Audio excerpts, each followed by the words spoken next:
অতিরিক্ত গরমে অ্যাকোয়ারিয়ামের পানি গরম হয়ে স্ট্রেসে পড়ে মাছ মারা যায়। এর সমাধান পাচ্ছেন না? তাহলে আজকের এই ভিডিওটা পুরোটাই আপনার জন্য। আজকের এই ভিডিওতে আমি আপনাদেরকে দেখাবো কিভাবে খুব সহজেই আপনি আপনার অ্যাকোয়ারিয়ামের পানি ঠান্ডা রাখবেন। আসসালামু আলাইকুম। চলে আসলো গরমকাল। এ সময় অতিরিক্ত গরমে দেখা যায় অ্যাকোয়ারিয়ামের অনেক মাছ মারা যায়। আমাদের দেশের অ্যাকোয়ারিয়ামের মাছ সাধারণত 24 থেকে 28 ডিগ্রি সেলসিয়াস তাপমাত্রা ভালো থাকে। কিন্তু আমাদের দেশে যে তাপমাত্রা গরমকালে দেখা যায় এটা 36 থেকে 40 ডিগ্রি পর্যন্ত উঠে যায়। আসলে এত গরমে মাছের পক্ষে টিকে থাকা প্রায় অসম্ভব বলতে পারেন। তো আপনি এই সময় কিভাবে আপনার অ্যাকোয়ারিয়াম ঠান্ডা রাখবেন এবং কিভাবে আপনার মাছ বাঁচিয়ে রাখবেন? তো চলুন শুরু করা যাক। স্বাগতম এম অ্যাকোয়াটিক জার্নি চ্যানেলে। প্রথমত অ্যাকোয়ারিয়ামটি একটা সঠিক জায়গায় রাখুন। গরমের সময় অ্যাকোয়ারিয়ামটি কোথায় রাখতেছেন এটাই সবচেয়ে গুরুত্বপূর্ণ। কখনোই সরাসরি অ্যাকোয়ারিয়াম রোদে রাখবেন না বা অনেক লম্বা সময় ধরে রোদের আলো পায় এমন কোনো জায়গায় আপনি আপনার অ্যাকোয়ারিয়াম রাখবেন না। আপনার অ্যাকোয়ারিয়াম বা হাউস যদি এরকম কোনো একটা জায়গায় থেকে থাকে তাহলে রোদটা আটকানোর জন্য সেই হাউস বা অ্যাকোয়ারিয়ামের উপরে ঢাকনার ব্যবস্থা করবেন বা একটা পর্দার ব্যবস্থা করে দিয়ে যাতে সেখানে সরাসরি সূর্যের আলো পৌঁছাতে না পারে এরকম একটা ব্যবস্থা করে দিবেন। জানালার পাশে যেই পাশ দিয়ে দেখা যায় যে অনেকের জানালা থাকে যেটা সূর্যের দিকে ঘোরানো।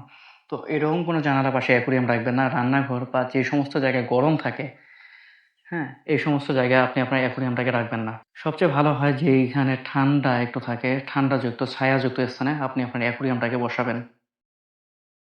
অ্যাকোয়ারিয়ামে ফ্যান বা কুলিং ফ্যান ব্যবহার করে আপনি অ্যাকোয়ারিয়ামের তাপমাত্রা কমাতে পারেন। এটা সবচেয়ে সহজ ও কার্যকর পদ্ধতি। পানির উপরে ফ্যান চালালে পানি বাষ্প হয়ে উড়ে যায়। এই কুলিং ফ্যান ব্যবহার করে আপনি তাপমাত্রা মোটামুটি ২ থেকে ৪ ডিগ্রি বা আরও বেশিও কমাতে পারেন। ছোট যে ইউএসবি ফ্যানগুলো রয়েছে আপনি সেটাও ব্যবহার করতে পারবেন। ফ্যান সরাসরি অ্যাকোয়ারিয়ামের উপরে সেট করবেন। অ্যাকোয়ারিয়াম বা যদি হাউস থাকে তাহলে সেই হাউজের উপর সেট করে দিবেন। এই ফ্যান ব্যবহার করলে সেখানে থেকে আপনার পানি কমে যাবে। তাই আপনার অ্যাকোয়ারিয়ামে নিয়মিত পানি যোগ করতে হবে।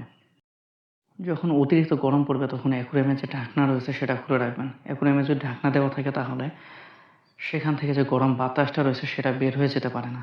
আর এটা বের হয়ে যেতে না পারার কারণে পানি আরও বেশি এবং দ্রুত গরম হয়ে যায়। তাই যদি আপনি আপনার অ্যাকোয়ারিয়ামের ঢাকনাটা খুলে রাখেন তাহলে সেখান থেকে যে গরম বাতাসটা সেটা দ্রুত বের হয়ে যাবে এবং এতে আপনার অ্যাকোয়ারিয়ামের পানি কিছুটা ঠান্ডা থাকবে।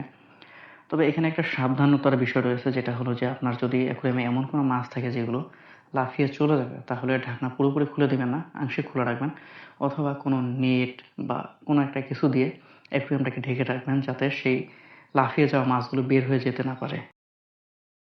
ঠান্ডা পানি দিয়ে আংশিক পানি চেঞ্জ করেও আপনি অ্যাকোয়ারিয়ামে পানি ঠান্ডা করতে পারেন। এই পদ্ধতিটা খুবই নিরাপদ যদি আপনি সঠিকভাবে করতে পারেন। প্রতিদিন ১০ থেকে ২০% পানি পরিবর্তন করবেন। নতুন পানি দেওয়ার আগে অবশ্যই সেটা ঠান্ডা করে নেবেন। গুরুত্বপূর্ণ বিষয় হলো একবারে বেশি পানি পরিবর্তন করবেন না। নতুন এবং পুরাতন পানির পার্থক্য যেন ৫ ডিগ্রি সেলসিয়াসের বেশি না হয় সেদিকটা খেয়াল রাখবেন। বরফ দিয়েও আপনি অ্যাকোয়ারিয়ামের পানি ঠান্ডা করতে পারেন। কিন্তু এই কাজটা করতে হবে খুবই সাবধানে। সরাসরি অ্যাকোয়ারিয়ামে বরফ দিবেন না। সরাসরি বরফ দিলে দেখা যায় তাপমাত্রা হঠাৎ একবারে কমে যায়।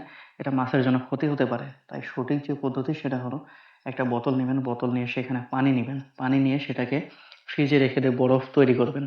এরপর সেই বোতলটা আপনি আপনার অ্যাকোয়ারিয়ামে ভাসিয়ে দিবেন। এটা হলো সবথেকে নিরাপদ। এতে ধীরে, ধীরে অ্যাকোয়ারিয়ামের পানিটা ঠান্ডা হবে। এতে মাছের কোনো ক্ষতি হবে না।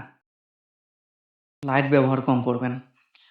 অ্যাকোয়ারিয়ামের লাইটেও পানি গরম করে। পুরনো বা যেগুলো লাইট রয়েছে যেটা বেশি পাওয়ার এই লাইটগুলো তাপ বেশি হয়। আর যে এলইডি লাইটগুলো রয়েছে সেগুলো তুলনামূলক কম তাপ উৎপাদন করে। এর জন্য আপনি দিনে সর্বোচ্চ ৬ থেকে ৮ ঘন্টা লাইট চালু রাখবেন। যদি প্রয়োজন না হয় তাহলে লাইট বন্ধই রাখবেন। গরমকালে পানির এয়ারেশন বেশি রাখবেন।